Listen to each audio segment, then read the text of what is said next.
jiddiy o'ylab ko'rganmisiz, nimaga maktab o'quvchilari yoki talaba yoshlar dars tayyorlashmaydi, ya'ni uyga vazifa qilishmaydi? Keling, hisob-kitob qilamiz.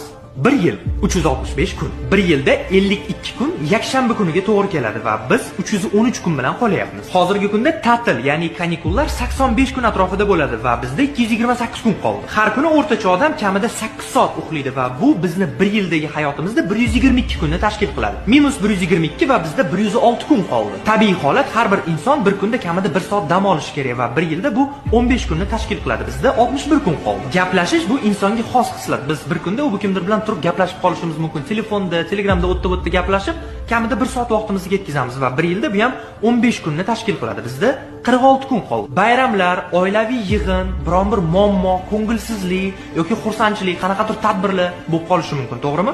Va bu 1 yilda bizni maksimum 40 kunimizni egallashi mumkin. Bizda 6 kun qoladi. Hozirgi koronavirus davrida inson ko'p kasal bo'ladi va tabiiy holat, biz 1 yilda 1 marta kasal bo'lsak, kamida 3 kun uyda yotib davolanamiz. Bizda 3 kun qoldi. Nahotki shu 3 kundan biz 2 kunini kinoga tushishga, sevgilimiz bilan ko'rishishga yoki oshna og'aynilarga, qanaqadir o'zimizni ko'ngilochar narsalarimizga sarflay olmaymiz.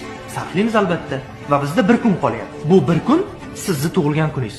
Tug'ilgan kunida dars qilgan odamni hayotingizda hech ko'rganmisiz? Men misol uchun qilmayman hech qachon.